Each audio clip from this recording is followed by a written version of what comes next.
Welcome to Living with Purpose. Today, I have two amazing guests who are going to talk about how they found purpose and how they have then used that purpose to make a difference in the lives of other people that have been formerly incarcerated. With me, I have Ted Gray and Ken Oliver, and they are going to introduce themselves a little bit and share a little bit about their journey, and then I'm going to ask them a few questions about purpose. So, Ted, welcome to the show, and share a little bit about your work. And both of you have been founders of Crop, which is an organization that is helping formerly incarcerated folks get into the knowledge economy. So, with that, Ted, share a little bit about your journey. So, 1999, I was arrested and convicted for murder, sentenced to 40 years to life. And at the time in California, there was a mindset in criminal justice. It was a tough on crime era. And there was literally no hope for people who had been sentenced to life in prison. The governor at the time, he was quoted saying that the only way that these people will parole is in a pine box. So there was the opposite of purpose. It was a lot of despair. It was an environment with a lot of despair. And for a while, I gave myself over to despair, about 7 or 8 years. But eventually, I had this aha moment. It was through several conversations with my dad. And the conclusion that I ultimately came to was I cannot allow my environment to dictate what I can do with my life. And the purpose that I ultimately came up with is that I wanted to transform the culture of prison. One from despair to one of hope, of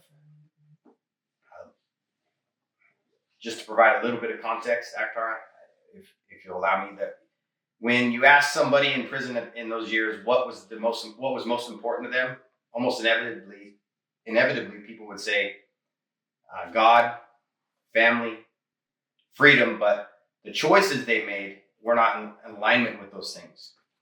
So challenging people to make decisions based on the things that were most important to them, they were in alignment, kind of became my purpose. And it wasn't just me, there was a collection of us that worked together doing that work. And that was the foundation upon which Crop was built. Can you talk a little bit about Crop? Sure. And what it is doing first inside prison, and then what it is doing now? Sure. Originally, Crop on the inside, what we did was we formed the 501c3 to help fund sports and music programs in prison, because I wasn't educated. I didn't really know what I didn't know. I just believed that sports and music could be used as a mechanism to bridge the divides between different races and different gangs.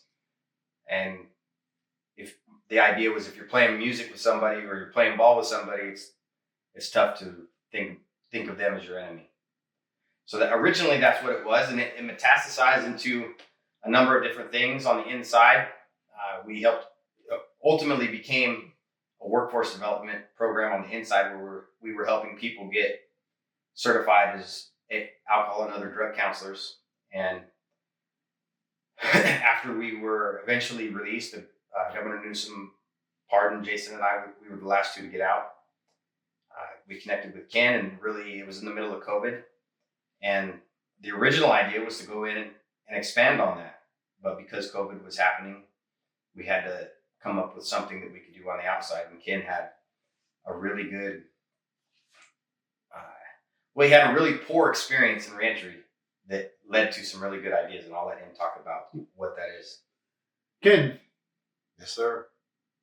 Share a little bit about you and the incredibly horrific experience that you've gone through incarcerated, and then this amazing approach that you and the other four came up with and the lives that you are transforming.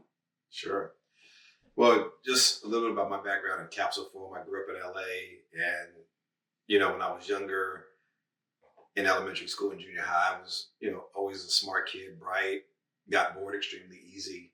And by the time I reached my formative years, the streets were more appealing to me than school. And so kind of got caught up in that, in and out of, juvenile systems, and ended up in 1995 as a result of California's three strikes law getting a life sentence in prison for being a passenger in a stolen vehicle. And so, then I was 27 years old, turning 28.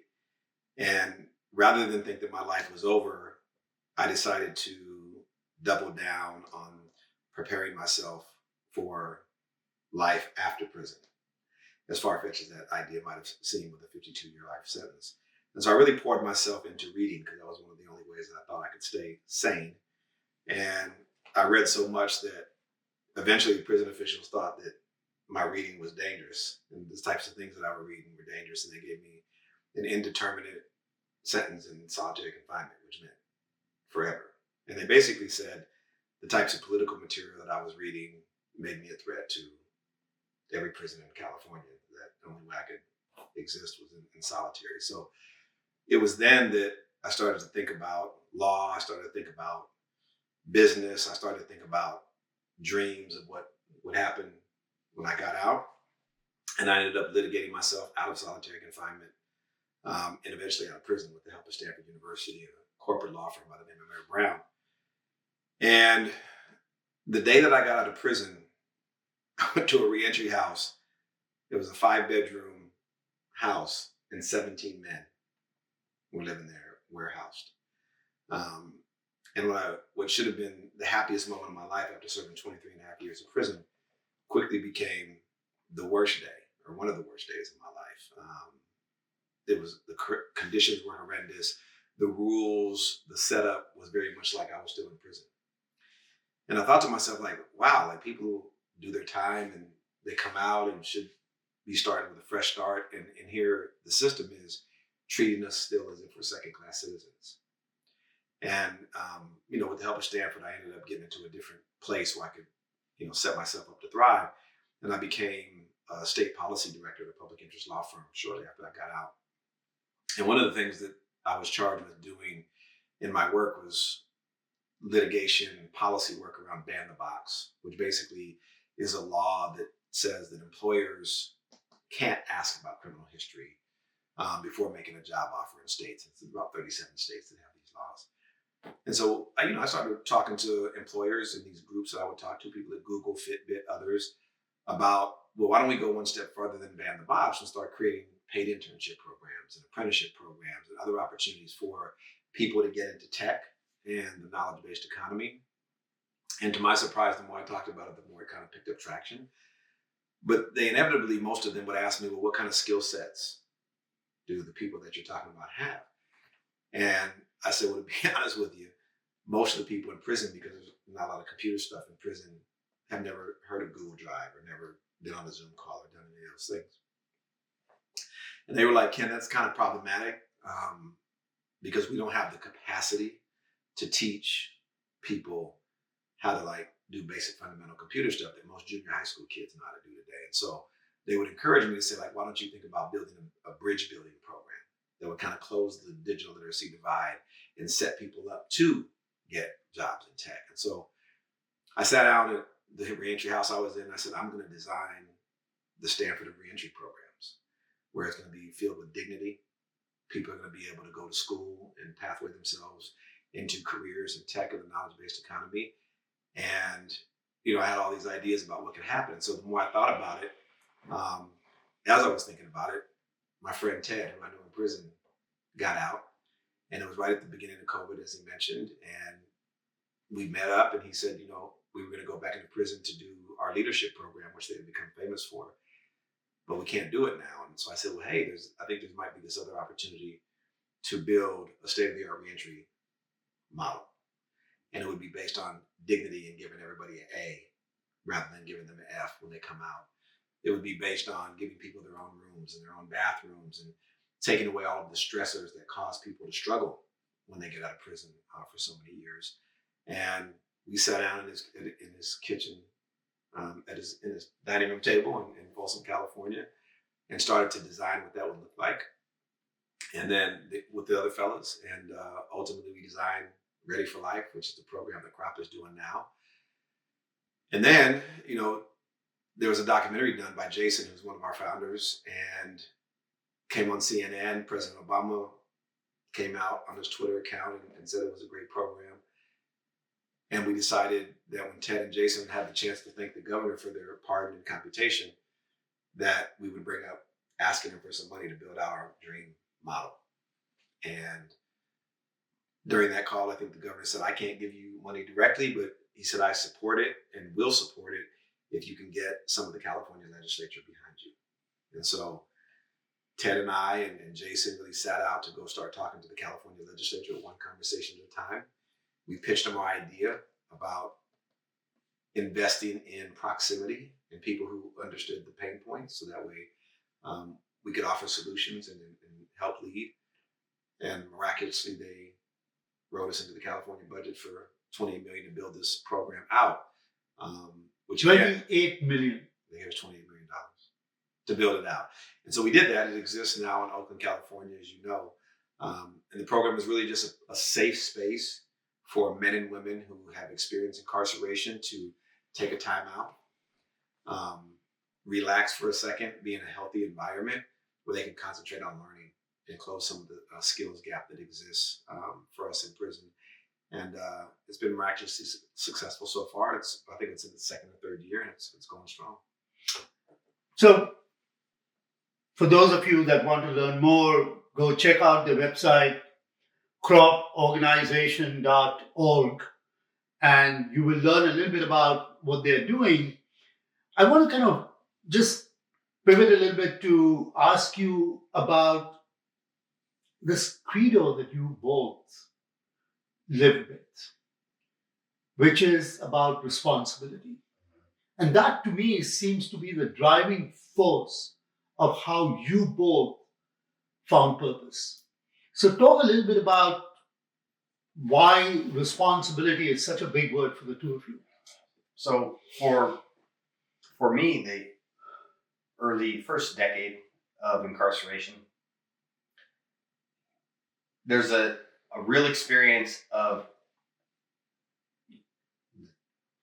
when you lack agency or power to affect an outcome, that is a temptation into despair. It was for me. And I read, like Ken, I read a lot. There was a man named Jesse Bonderman who invested in a program. It was about transformational leadership, personal leadership. And I went through that program and I was introduced to this idea that if the problem's out there and you're not looking in the mirror, you're looking out the window. This is the Jim Collins principle for anyone familiar. To whatever degree you're unwilling to accept responsibility for an outcome, you're leaking power. And the opposite is true. If you're willing to own the outcome and take responsibility for every step along the way, that the amount of agency and empowerment that you experience and the qualitative difference that makes in your life, even in a place like prison, I really actually became free, like existentially free in prison once I made that switch. And it didn't all happen at once. You have aha moments every day, but living that way, as a discipline, I felt very free on the inside. And I think when I came home, I realized that on the news out here, there's a lot of people who give away a lot of power and are, at least from an existential perspective, are captives of their environment is determining how they experience life. And I know that if it's possible for people, and I've witnessed many men do it in prison, if it's possible for people to experience freedom in prison, then it should be a lot easier out here. So that principle is I think why we're both sitting out here today. That's fantastic. Ken? Yeah, it's really interesting the way Ted and I even came together with some of the way that we think.